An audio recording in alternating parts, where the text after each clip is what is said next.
again, everybody, and welcome to another edition of Brown's Latest. I'm Dave Grendzynski, and this is where you can come on in and get caught up on some of the latest news involving our favorite team in the NFL, the best team in the AFC North.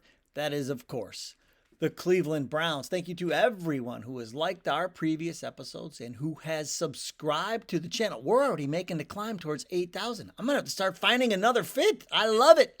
We're already climbing the ladder again. 8,000 would be next, but I appreciate everybody who has subscribed to the channel and to those of you who have gotten your comments into the viewer comment section. Thank you so much. Now, coming up on today's show, your best ability is availability, and that's exactly what two of the Browns' four quarterbacks are focused on today. We are going back to the Kevin Stefanski offense. It should reignite a facet that has been missing for years, other than one 5-game stretch. We'll explain. We'll also talk about why Shedeur Sanders' sore arm had me thinking about Baker Mayfield, but in a good way. And in the viewer comments, another reason the Browns will never, ever trade one of our rookie quarterbacks, especially to New Orleans. We'll break it down. But first things first, Monday out in Berea, not only will the Browns they'll be there, and I'll be there too. Yes. So I'm going out to camp today, get a first-hand look at everything that's going on. It'll all start at 11:20 this morning. We'll hear from Tommy Reese, the OC, and then the defensive coordinator, Jim Schwartz, the assistant head coach, Bubba Ventrone, will also talk, and so will some players. Everybody will be asking about Shedeur Sanders' arm, without question. They might be asking about Kenny Pickett's hamstring, but everybody will be asking about Shedeur's arm. 1:30, Kevin Stefanski. Everybody will be asking him about Shedeur's arm. And then 2 o'clock, they'll practice, where we'll find out if Shedeur's arm is working today. Tomorrow, they leave for Carolina. They got joint practice on Wednesday. And it's off and running, folks. Preseason game number 1 on Friday night. And it's go time, folks. It's go time. And, you know, this quarterback battle has been the talk of camp. I mean, it's been the talk of the team since draft day when they took Dylan Gabriel in the 3rd round, and everybody said, what? You know, and then Shedeur fell to the 5th, and, you know, we end up trading 2 picks to move up and get him. You know, and before all this happened, you know, they went out and traded for Kenny Pickett and brought him in here because they felt like he could be the next Sam Darnold, the reclamation project. Although I always say Sam Darnold was great for the regular season and then fizzled at the end. And then, of course, they needed another vet to bring in here before the draft. And so they went out and did what they should have done last year. They should have kept Flacco around here last year, but they went out and got him after his failed stint with the Indianapolis Colts. We had 4 quarterbacks, and now we're down to 2 because we got Kenny Pickett with the bad hammy and Shedeur Sanders with a sore arm. Now, you know the tracker's involved, but this is a different type of tracker because this is all of the stats so far through training camp. These are the numbers. Flacco, 54 for 92, 58.7%, and 3 touchdowns. Pickett, 23 at 34, not bad numbers. Almost 68% of his passes have been completed so far in camp. 3 touchdowns and a pick. Dylan Gabriel, how is his a hit? He should be the one with the sore arm. 62 for 113. Only 55%, 4 touchdowns and 2 picks. And then there's Shedeur, 49 of 70. He's running at a 70% clip, 6 touchdowns, no interceptions. Now the Athletic says Joe Flacco has the edge for quarterback 1. I'm like, you think? Like his only competition right now is an undersized left-handed rookie. So boy, I mean, even I could have come up with that one. And so this is where we stand. But This is why I said off the top, ability, your best one. There's always two. I always said avail and relia are your two best abilities. Availability and reliability. So if Kenny Pickett and Shedeur Sanders are going to stay in the race this week, they're going to have to get healthy. Now, we already heard Pickett say that he's going to be limited to drop back passes for at least the next couple, 2-3 weeks. So we got to find out exactly what's going on with Shedeur's arm. I mean, we gave you some options yesterday, possibilities. It happens to rookie quarterbacks in their first NFL training camp. Sometimes they overdo it a little bit. So hopefully it's just an overuse thing, a little rest, and he's right back out there today. And that's all you can hope.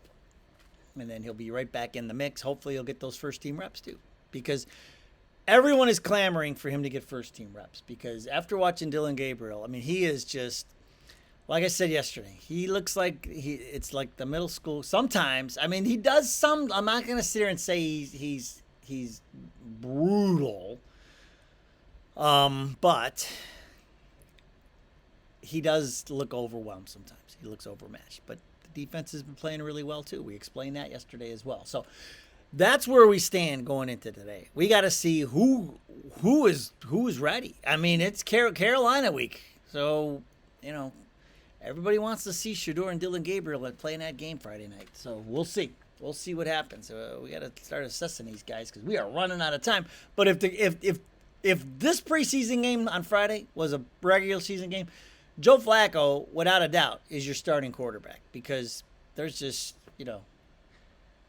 like we always said, he's the safe bet. He's sitting there. He knows the offense. He knows that calming presence in the huddle. So Flacco would be your starter if this game against Carolina was a regular season game. Now, speaking of Flacco, if he does start, here's the thing.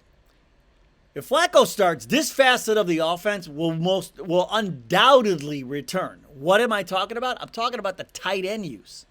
We've seen it throughout camp. When Flacco's out there, he's flinging it around. He's finding Harold Fannin Jr. and he's finding Blake Whiteheart, for touchdowns. He's even getting Whiteheart into the end zone. And of course, David Njoku. Now, why did I bring this up? Now, look. That 5-game stretch, if you remember, I want to show you David Njoku stats when Joe Flacco took over in 2023. These are just the 5 regular season games that Flacco started. Look at Njoku stats.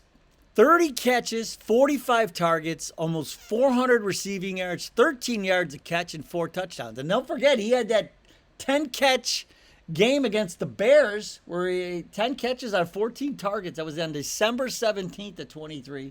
That game they come back and ended up winning. But during Flacco's run as quarterback, Njoku averaged 6 catches and 78 yards and almost 1 touchdown per game. Njoku was nowhere to be found until Flacco showed up. Nearly 44% of Njoku's total 2023 receiving yards came in those 5 games. Now, got me thinking. It's like, okay, Flacco, we know Flacco can do that. But we got another veteran whose name is Kenny Pickett. Let's say he's been in the league, right? Let's say he gets the job. Let's say he's out there. Could we see the same sort of thing out of Pickett? My answer for you is no. Now, this is the big thing with Pickett. They say he was in the wrong system. He was, but in Pittsburgh, when Pickett was there at quarterback, Steelers tight ends had just 128 receiving yards on 16 catches. Freiermuth was nowhere to be found. Just not involved in the offense at all with Pickett running the show. Now, run-heavy offense, there's a lot of facets to it, but I'm just letting you know that can Kenny Pickett do the same kind of thing as Flacco does with the tight ends? I don't know. I can't speak to the rookies because they have not been in this system. They have not run this. This is an NFL offense. This is Kevin Stefanski's system. I can't speak to it. Maybe Shedeur a little bit, because Shermer ran that offense in Colorado. But this is play action and under center and a lot of things that they didn't really see in college. So I'm not speaking to the rookies, but I'm speaking to Flacco and what Flacco did with Njoku, and now he's got Harold Fannin. I'm telling you, I think this offense is going to be predicated on high percentage passes, just like that, to the tight ends, or you're going to see a lot of quick hits to Judy and let him watch him run after the catch or thrash. I mean, Deontay Johnson's having a great, and then you'll see that play action over the top, especially if you get the running game going. To Sed Tillman. Sed Tillman will be your guy to try and stretch the field. Judy might be able to a little bit too. If the play action works, anybody can stretch the field because the whole defense bites. So, but hopefully, like, this is where we're going with the offense and the tight end. That facet returns and becomes a big weapon. So far, so good in training camp, especially when Flacco is at the controls. Now, Shedeur Sanders. We'll find out. I mean, hopefully he's out there today, and hopefully, if not today, hopefully he's there, by the end of the week so we can see him play on Friday night. But there were so many comments about his injury, and people saying that, this is just the Browns not wanting him to practice because they don't want him to, go out there and tear it up and make Gabriel look bad, things like that, and including, like, here's one. This is our first ever, we're going to do a viewer comment before we do the viewer comments, but Low Candle said Shedeur's being mistreated, and his fans, we are all fed up with how they are mistreating him and not providing him with any first-team reps. He said, this is a hot mess. They need to trade young Sanders since they don't want him. Now, the Browns 100% do want him, and here's why. They pulled him out when he told him his arm hurt. When Baker Mayfield was here, they did not seem to care that Baker Mayfield was out there trying to play with one arm. And everybody could see he was not the same after he hurt that arm. And if you remember, I'm going to show you some stats here. So to me, they have flipped the script on how they're going to treat quarterbacks and arm injuries. Because and the only thing I have to go on is what happened with Baker Mayfield. And I mean, there were a couple of little things along the way. But when Shedeur, if they did not care about Shedeur Sanders, if this was really true that they didn't care, they're never going to give him first team reps. They don't care if he's with the team, and all they want to do is trade him. Why wouldn't they just keep telling him to go out there with his bad arm and look bad, right? Let's talk about Baker Mayfield. And his first two games he came out he was completing 80% of his passes that year. The first two games of the year. And that's was coming off the playoff year. We went to the playoffs, we beat Pittsburgh the first round, and then we're coming back, we're going to build on that. And Mayfield picked up right where he left off, man. All over the place. We looked great. We were 1-1 in those games. Why? What happened in the second game? Well, Mayfield throws an interception, tries to make the tackle. That's the immaturity of Mayfield. Hurts that shoulder, and he was not the same since. Look at his stats after he got hurt. This is 12 games. 213 for 360. He couldn't even get the 58% of his pay. Only threw for 2,476 yards, 16 touchdowns with 11 interceptions, a passer rating of 80. Took 39 sacks, and the team went 5-7 in those games. Every single week he's going out there, and he couldn't do it. And everybody could see it. And I kept screaming up and down. I wasn't alone. You got to tell him to sit down, go get the shoulder fixed, and then come back next year and we'll hit the ground running. But nobody ever did it. They just kept sending him out there and sending him out there and sending him out there. And nothing ever changed. And he just kept playing poorly. And you saw, we lost 7 out of the last 12 games. And that's what started the whole spiral, with Mayfield. Mayfield was immature. Somebody needed to step in and tell him, you're not playing. They never did it. And the whole organization paid for it. But here we are now. Let's fast forward to the other day when Shedeur, who starts individual drills and then goes to the staff and says, my arm is sore. What did he do right away? They're like, listen, this is a 4 or 5 year plan, hopefully a 25-year plan. This is not a 4-week plan. We're not going to force you to go out there and keep doing damage to your arm when we need you for the long term. Joe Flacco is not the long-term answer. Kenny Pickett is not the long-term answer. And from the looks of it, Dylan Gabriel, I mean, it looks like they're trying to get him ready to play, but he's not ready. Multiple sources, ask anybody. He is not ready. He's nowhere near ready to play at this point. And so they did the right thing. They do the safe. This time they did the right thing. They pulled him out and they rested him. And so we'll see where this week goes. But it got me thinking about Mayfield. It's like if they would have done that with Mayfield, it's a good chance he's still here. And he's our franchise quarterback and he's making a gazillion. You give him a bag. There would have been no Deshaun Watson. There would have been none of this. And so with Shedeur, I feel it's 100% the right move to make.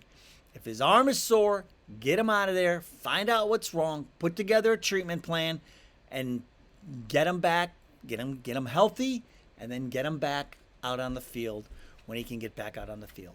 Let's not have a repeat of Baker Mayfield, and we didn't. And so that is why it reminded me of the Baker Mayfield. When I saw his arm hurt, but then I saw they pulled him out of there, I said, if only they had done that with Baker Mayfield. Now, the one thing that's never on the injured list, of course, are our viewer comments. And we will start with Barbara Drewberry, 2021, who says, Gabriel is struggling. Why not expose on it? Shedeur will be okay. Yeah, I think Shedeur is going to be, absolutely he'll be okay. They're going to take care of him to get the arm healthy, and then he'll be back into the mix of the thing. But right now, neither one of the rookies is going to be playing QB1. Right now, it's Flacco because there's nobody else. Everybody else is either hurt or overwhelmed. So Flacco right now is the guy. It could change over the next few weeks, but right now Flacco's the guy. Larry Ambrose, 2660. If the offense, and now this is, so yesterday's show, I mentioned this, and I wanted to mention this comment when I was talking about Grant Delpit and how great the defense was. The defense has been great. You got all these guys back. They're already gelled. There's no gelling with the defense. The offense has to gel because you're going back to the Stefanski system, and you got new quarterbacks in there, and you got new running back, and you got DeJuan Jones on the left side. It's like there's some differences. So that needs to gel together. But the defense has hit the ground running, and it is just it really is looking really, really good. That's the defensive line especially too. It's looking really, really good. And I meant to throw this in to all of that talk, how good that Larry Ambrose says, if the offense is just average, the defense will take the Browns to the playoffs. And that's what we've been saying all along, folks. We could win games 3-0 for the lack of anything else. If this defense is doing what it looks like it can do the entire season.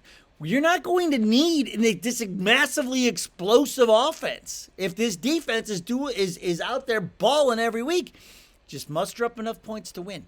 And there was a poll that was put out. How do you think the Browns offense will be this year?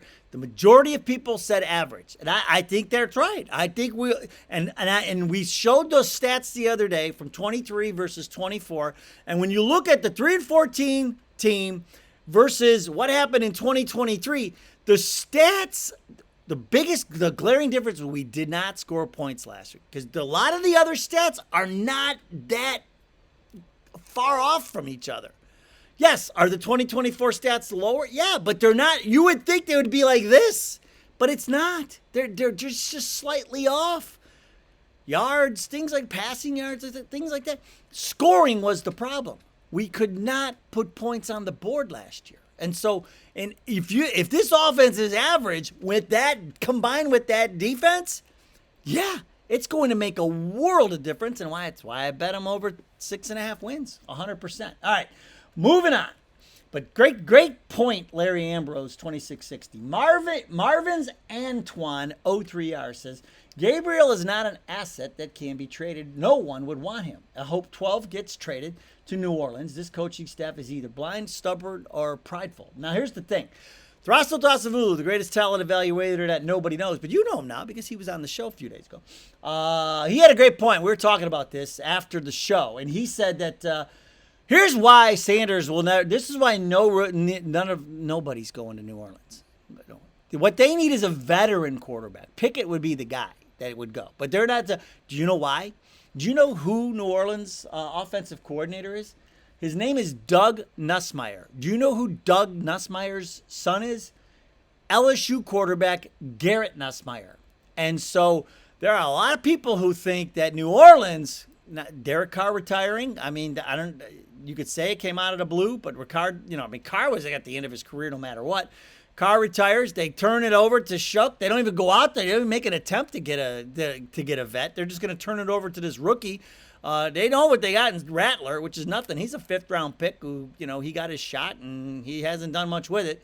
And so a lot of people thinking they're in tank mode so they can go and get Nussmeier because he's going to be highly touted coming out next year. He'll be one of the guys, along with Drew Aller and then some of these other guys, Manning, but I mean, Manning's not coming out. But that's what a lot of people think. A lot of people think New Orleans is in tank mode so they can get Nussmeier and get him playing with his dad. And then, that's just throwing it out there. But Throssell made a great point.